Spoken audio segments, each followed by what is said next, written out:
Como lo dijimos el día que presentamos el libro con el Cardenal de Lima, lo dije bien claramente, quien tiene los papeles, bótelos, ya no sirven para nada. La música de Juan Sebastián Bach no existe casi nada en manuscrito, son primeras ediciones, textos de primeras. La Pasión según San Mateo parece que se perdió en la Primera Guerra Mundial.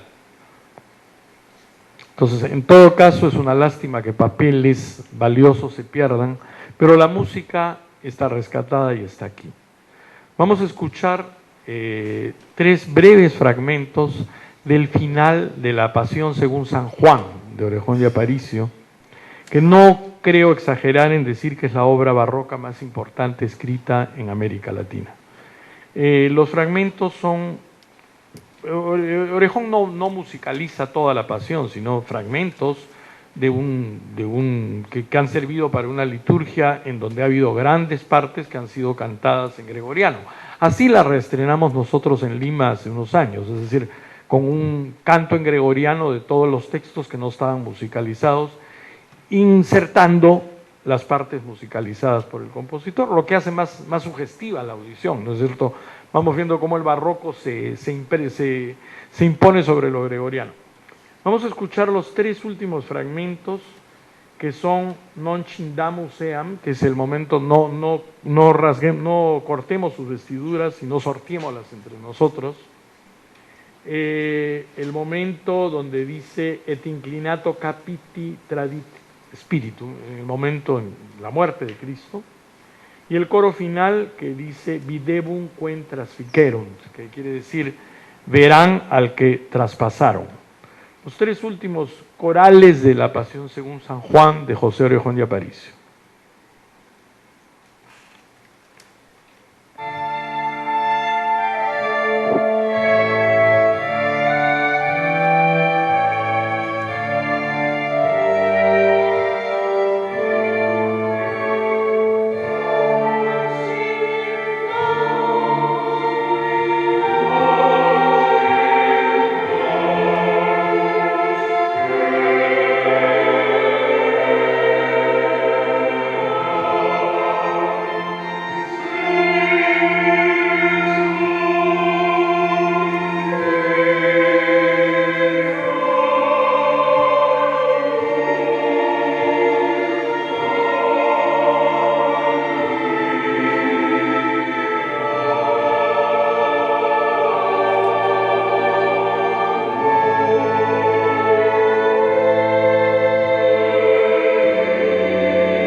Inclinando la cabeza, entregó su espíritu.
Bien, muchísimas gracias. Si hubiese alguna pregunta, encantado de responder.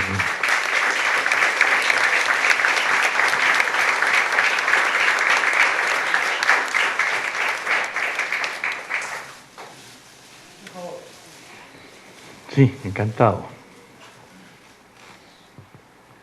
Si pudiera explicar la denominación de Lima triunfante. ¿Cómo no? El libro de Peralta se titula así, y esto parte de un concepto que está desde el Renacimiento, Roma triunfantes, que es, poco después de la Reforma, ¿no? Se genera en Roma, vamos a decir lo que hoy día calificaríamos como un proyecto cultural, ¿no es cierto? Un proyecto de que Roma adquiera la situación de la gran ciudad de la catolicidad, de la cristiandad. Entonces está el concepto de Roma triunfante como la ciudad que se impone sobre el mundo, ¿no es cierto? Peralta ha hecho una especie de una emulación de Lima como la Roma americana. En esa época se habla de Cusco como la Roma americana, ¿ya? Y Lima aspira a ser un poco la gran ciudad cosmopolita de América, la gran ciudad central de la cultura americana. Entonces, el concepto Lima triunfante significa eso. Lima como la ciudad eje, la ciudad central de la cultura en América del Sur. ¿No es cierto? Lo interesante es que Peralta marca mucho lo que hoy día diríamos temas culturales, artísticos, como lo que está dándole a Lima ese carácter de ciudad triunfante. Describe la gran arquitectura limeña, la gran pintura limeña, la literatura. Él nos menciona que ha traducido Racine, Cornell, que se lee todo eso en el Perú, ¿no es cierto? Y que se practica la música. Entonces, Lima triunfante representa de esa forma un periodo de gran auge cultural de Lima. Yo me apropié del nombre para un grupo musical en un sentido, de romper con la idea de que la música barroca se tiene que ejecutar en conciertos de música barroca latinoamericana, es decir, toquemos música barroca peruana como una cosa medio rara que se hizo por estos lados y cuidado, ahí está el nombre de Johann Sebastian y de George Friedrich Händel y Vivaldi. Nos atrevimos a plantear un grupo que tocara como era en la época, de igual a igual, la música de Corelli, la de Orejón y qué sé yo. Es decir, y tratamos de hacer en nuestros programas eso, de tocar Monteverdi con Torrejón y Vivaldi con Orejón. Entonces, sin ningún miedo, porque es una música que hablaba de igual a igual el idioma universal de la música. Hoy día nuestra cultura valora mucho lo cosmopolita, lo global, ¿no? Que no es otra manera, es una misma manera de decir lo universal. Yo siempre suelo decir en broma que así como a un paquete de herramientas le llamamos tecnología, ¿no es cierto? Le inventamos nombres de global y cosas así a un concepto que está vigente en la cultura hace decenas de siglos, lo universal. El barroco es una hebra universal, es un arte universal, un arte que aspira a ser mundial. Entonces, en ese sentido, el mejor homenaje que le podemos rendir al barroco peruano es rescatarlo en esa dimensión universal, en ese valor universal que tiene, ¿no? Entonces, en ese sentido, creemos que el concepto de Lima triunfante marca ese valor universal del barroco.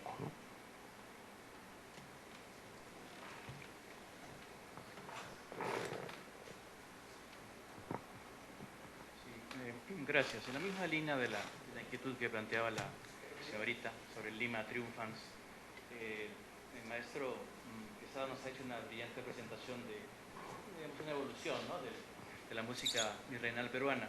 No solamente habló de Lima triunfante a partir del cuando leíamos ya el terremoto del 46, sino también habló de la etapa anterior, ¿no?, de la etapa de los santos peruanos, que don Guillermo Lamán Villena, un brillante artículo, entre otras tantas cosas que escribió, denominó el apogeo del virreinato peruano, o sea, la primera mitad o el primer tercio incluso del siglo XVII. O sea que, bueno, ese concepto empieza antes.